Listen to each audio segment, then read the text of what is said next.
E naquele mesmo dia, 2 deles estavam caminhando em direção a um povoado chamado Emaús. Diga comigo, Emaús, que ficava a cerca de 11 quilômetros de Jerusalém. Agora versículo, vamos pular para ganharmos tempo. Versículo 30. E aconteceu que quando estavam reclinados ao redor da mesa, tomando ele o pão, deu graças, partiu e o deu a eles. Nesse mesmo instante se lhes abriram os olhos e o reconheceram. Ele, contudo, desapareceu diante dos seus olhos. 33. E na mesma hora, levantando-se, retornaram para Jerusalém, onde encontraram reunidos os 11 e os outros seguidores com ele. Amém? Pode se assentar? Deus fale conosco essa manhã, em nome de Jesus.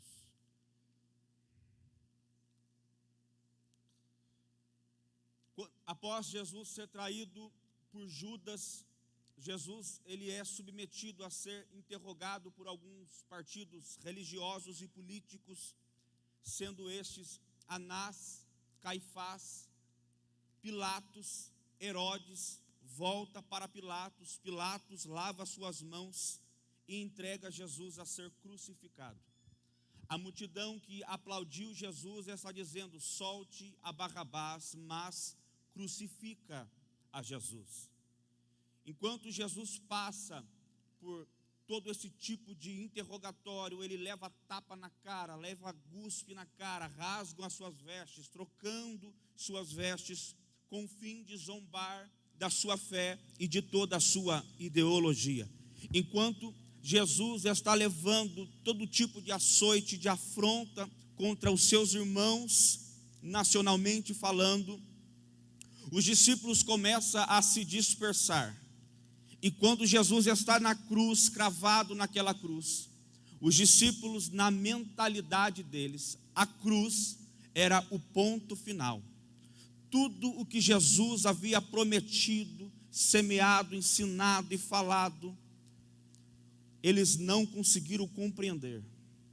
Jesus sempre deixou muito claro que a sua missão, ou melhor dizendo, o seu destino na terra era a cruz. Ele não veio simplesmente para viver, mas ele veio para morrer, entregar a sua vida e nos resgatar. Só que os discípulos não conseguem entender isso.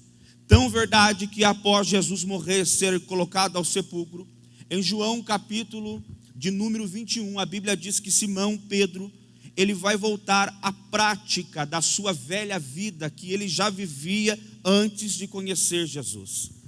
Ele volta a pescar e a maioria dos discípulos vai pescar junto com ele. Porque na mente deles, a morte de Jesus foi o fim.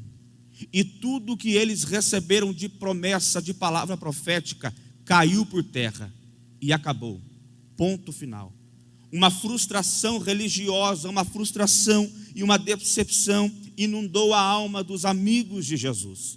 O texto que nós lemos não é diferente. Fala-nos acerca desses 2 discípulos, um é anônimo, outro se chama Cleopas. Eles também estão enraizados nessa mentalidade, ao ponto da Bíblia dizer que eles estão abandonando Jerusalém, estão em uma rota cujo destino é Emaús. Diga comigo, Emaús. Emaús estava a cerca de 11 ou 12 quilômetros de Jerusalém. Os historiadores não têm precisão geográfica para destacar onde se encontra Emaús. No entanto, para nós essa manhã não é importante saber onde se encontrava geograficamente essa cidade. O importante a saber nessa manhã é que toda a rota que me afasta de Jerusalém, o destino é incerto. Porque Jerusalém é o ambiente profético, Jerusalém é o ambiente da mesa, Jerusalém é o ambiente em que Jesus disse: não se ausente deste ambiente, porque eu vou enviar a promessa do Pai, a saber, o Espírito Santo. Toda rota que me afasta do centro da vontade de Deus, do centro da mesa, da comunhão, o destino é Emaús, é incerto. Então eu já quero profetizar que talvez você não entendeu as palavras de Jesus e não está conseguindo entender o que Ele tem para fazer em sua vida. Não permita que essa rota te afaste da mesa. Não permita que essa rota que você está trilhando faça você se ausentar do centro da vontade de Deus. Eu quero dar um título para essa mensagem. Diga comigo: recalculando a rota. É isso que o Senhor vai fazer conosco essa manhã. Gente, esses dois discípulos estão frustrados, estão tristes, decepcionados, uma decepção religiosa acerca do seu mestre Jesus. Se eles vivessem nossos dias, eles com certeza iriam destacar em suas redes sociais: chega desse negócio de evangelho, não quero mais saber de célula, não quero mais saber de casais, não quero saber de igreja, não quero mais saber de ministério de louvor, não quero mais orar, não quero mais pregar, para mim já deu, ponto final. Porque quando a gente se frustra em um ambiente, a tendência é abandonarmos o ambiente. E eles estão se ausentando do ambiente para voltar à rotina medíocre que eles viviam antes de conhecer Jesus. Mas eu quero liberar uma palavra rema ao teu coração. Por mais que você até o momento talvez já vivenciou uma experiência ruim, até mesmo em nosso meio, porque não tem perfeito em nosso meio. Talvez as suas expectativas não foram atendidas, e por isso você se decepcionou com o seu pastor, com o seu líder de célula, e você está totalmente frustrado. Mas mesmo frustrado, não abandone suas atividades. Mesmo triste, não abandone o ambiente de mesa. A Bíblia vai dizer que quem leva a preciosa semente não leva sorrindo. Muitas das vezes não leva cantando, e muitas das vezes nem andando, é arrastando, mas ele vai semeando, ele vai chorando, vai arrastando, porque o salmista está nos ensinando o seguinte: dias maus podem vir, mas eu não vou abandonar minhas atividades, só porque alguém pisou no meu calo, só porque alguém não me cumprimentou na porta, eu não vou sair do ambiente da mesa, só porque talvez alguém não vai com a minha cara, eu vou continuar semeando. Eu vou continuar exercendo o ministério. Quem leva a preciosa semente andando chorando, sem dúvida, vai voltar colhendo tudo o que plantou. Quem está recebendo essa palavra? Aleluia!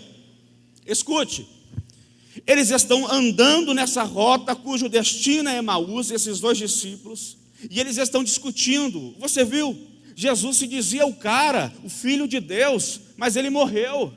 Ele disse que iria fazer de mim um grande ganhador de almas, mas ele morreu. Eles estão discutindo e refutando acerca desses assuntos, quando de repente, já domingo nesse dia, Jesus ressuscita. Dá um glória a Deus.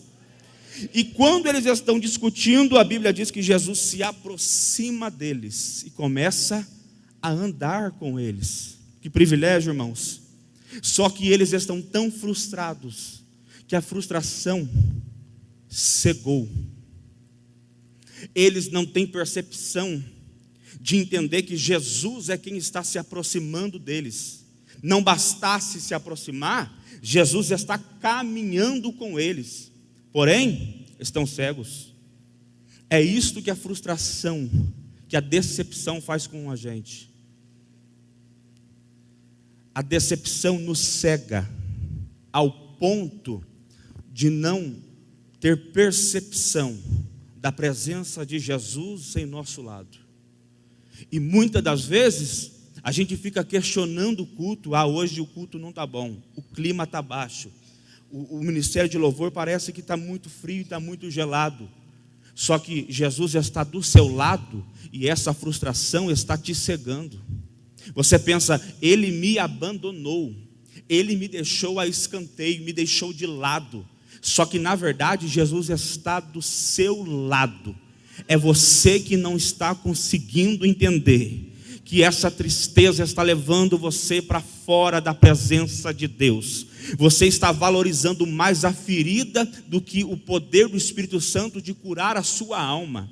Você está valorizando mais a sua dor do que a palavra que pode restaurar a sua vida. Eu vim profetizar essa manhã que Ele não te abandonou. Ele está caminhando contigo. Ele está do seu lado. Ele está caminhando com você. Ele não te deixou de lado. Hoje Ele vai abrir os nossos olhos para entender que Ele nunca nos deixou. Nós é que deixamos Ele.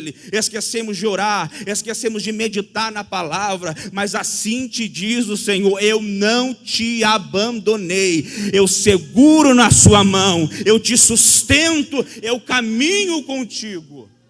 Aleluia, glória ao nome de Jesus. Eles não percebem que Jesus está caminhando com eles. Eu vou correr na mensagem, vou resumir.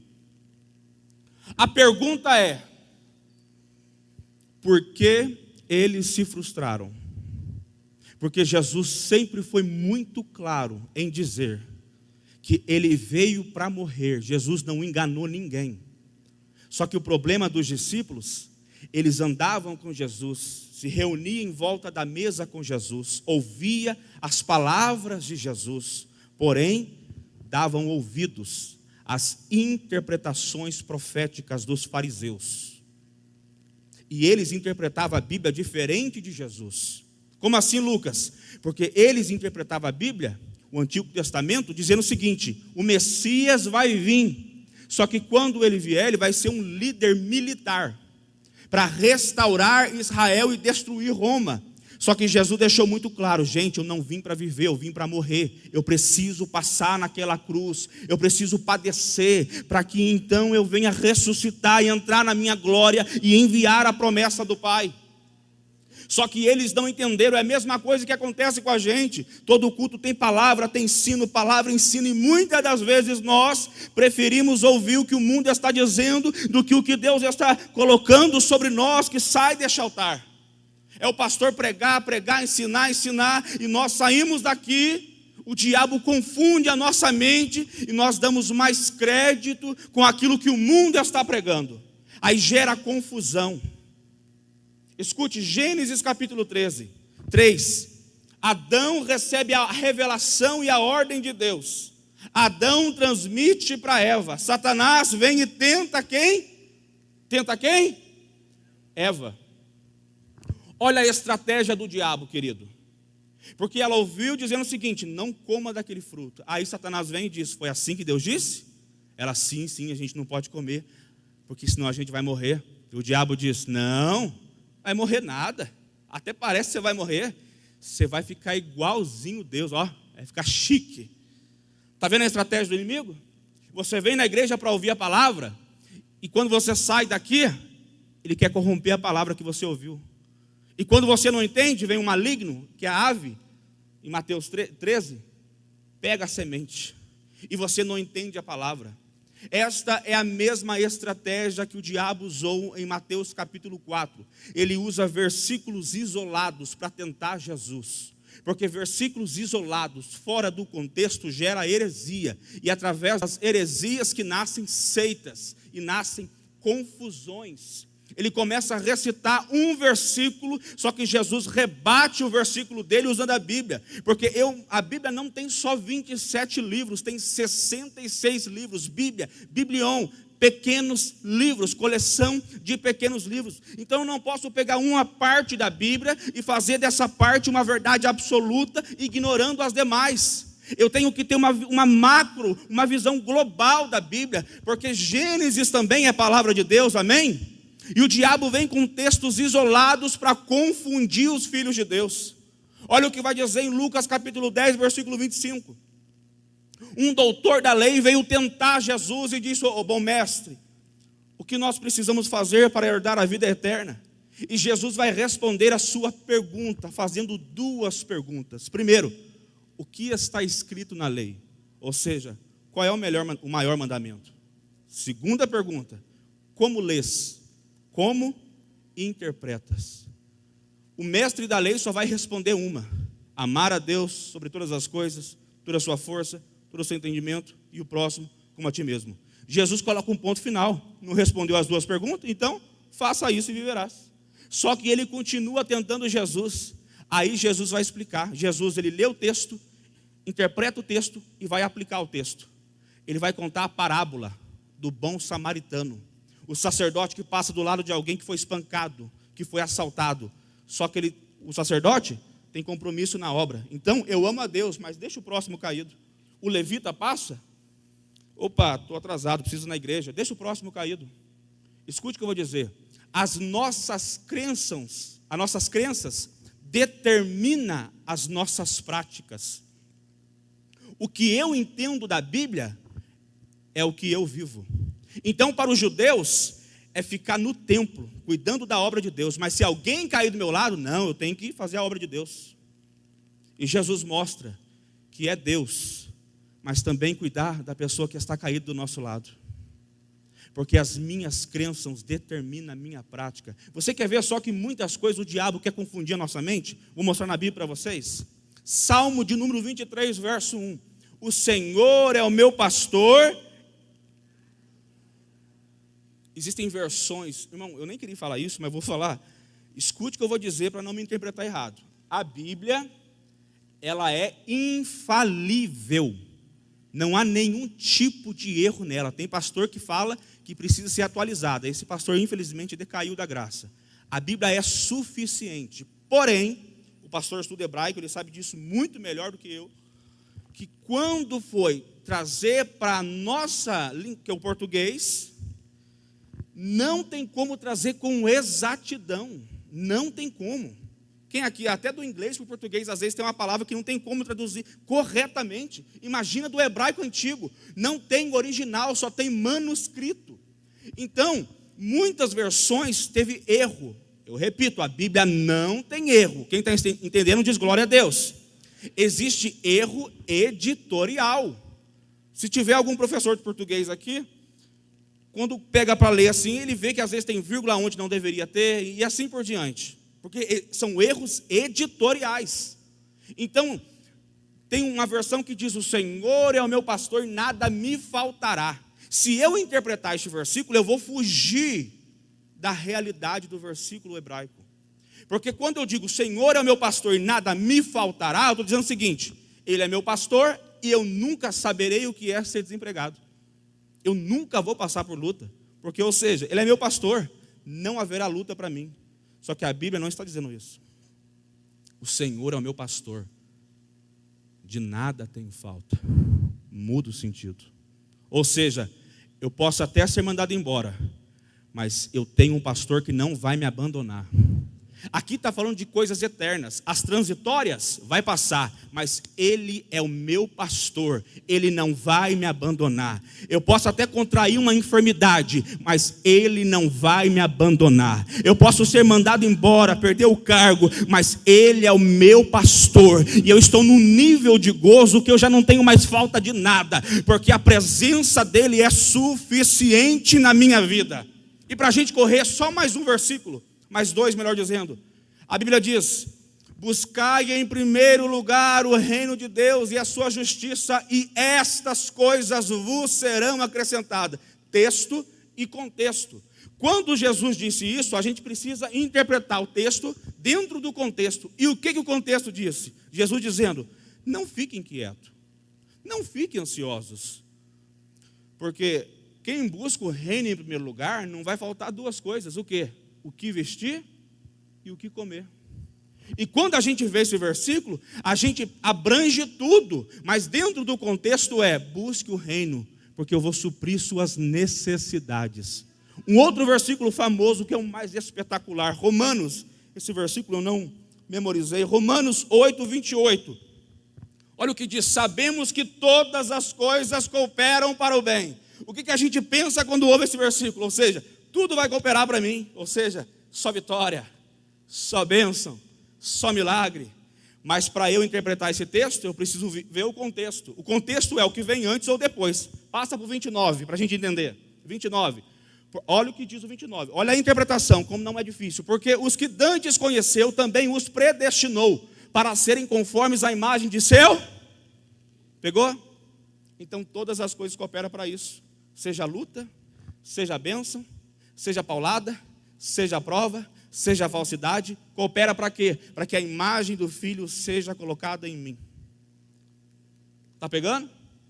Então, às vezes o diabo confunde a nossa mente, é aí que nascem as frustrações, porque o que eu entendo é o que eu vivo. Mas o Senhor está dizendo que tudo coopera assim. Alguém pode te abandonar, mas Jesus, ou melhor dizendo, o Espírito Santo está forjando o caráter de Cristo em você. Estão pisando em você, mas Cristo está usando isso para colocar sua imagem e semelhança dentro de você. O mundo vai de mal a pior, a política, a sociedade, depravação, ideologia de gênero, mas tudo isso está colaborando, porque está refinando o caráter da igreja. É na pressão que vem o caráter de Cristo, é na luta que prova os verdadeiros vencedores. Oh, glória!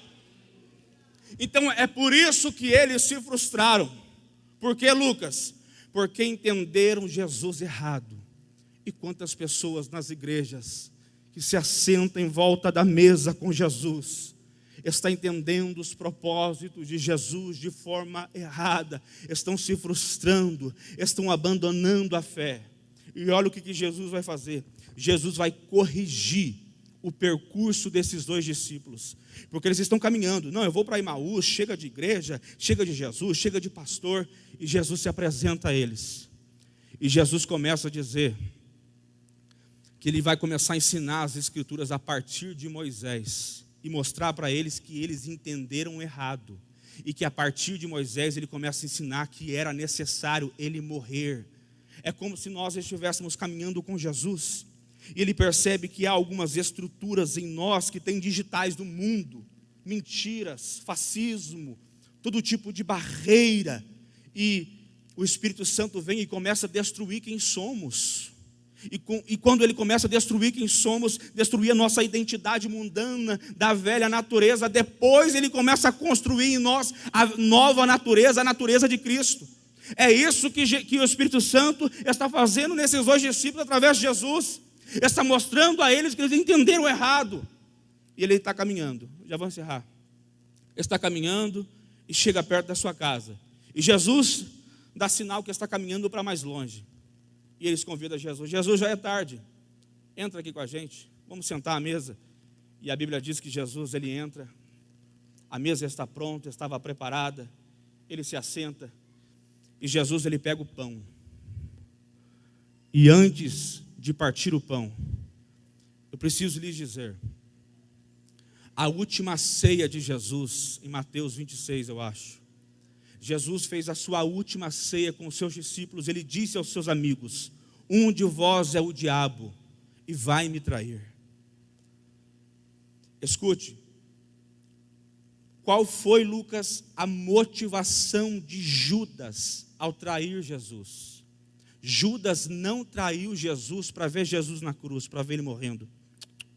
Judas, se você estudar sobre os discípulos, é o discípulo mais intelectual, o mais bem preparado de Jesus. Houve uma motivação em querer trair Jesus. Qual, Lucas? Porque ele acreditava que também o Messias, que de fato era Jesus, seria um líder militar. E quando ele vai trair Jesus, ele está pensando o seguinte: ele vai acionar o seu poder no ato da traição, aonde os soldados vão se reunir para prender ele vai destruir a Roma inteira. E nós iremos prosperar em Israel. Essa era a motivação de Judas. Só que quando ele traiu Jesus, Jesus se entregou. Ele morreu, ressuscitou. E neste momento a frustração foi tão grande no coração de Judas que ele se matou. Quantas pessoas estão se matando na fé, irmão? Só porque não está entendendo o que Jesus está falando com você, o que Jesus está exigindo do seu comportamento. E Jesus está na mesa com esses dois discípulos. Ele com o pão, ele vai partir. E na última ceia Jesus disse: este é o meu corpo que é partido por vós. O pão simboliza o corpo de Jesus. Reflete como Jesus foi moído naquela cruz. E a Bíblia diz que quando ele parte o pão, a Bíblia diz que os olhos dos discípulos se abriram. Não tem aquela música? E no não vou cantar não, senão os irmãos não vão vir mais. Não tem aquela música? Vocês sabem, né? É essa mesmo que você pensou. E quando ele parte o pão, os olhos se abriram. Eu quero profetizar que isso vai acontecer em nosso meio. Não é uma manhã de ceia, mas é uma manhã que a mesa de Cristo está aqui. E mesa fala de comunhão familiar. Na mesa, às vezes, você briga com o pai, com a mãe, sai chateado, mas não adianta, vai ter que voltar para a mesa depois. Briga no almoço e na janta está junto de novo. Porque mesa pode até ter atrito, mas sempre haverá reconciliação. Sempre haverá perdão. E essa manhã é um momento de mesa, aonde Ele vai abrir os nossos olhos. E o que eu acho extraordinário, que é o tema dessa mensagem, depois que os seus olhos se abrem, Jesus desaparece, e eles vão voltar, para onde? Para Jerusalém. Você pegou a mensagem?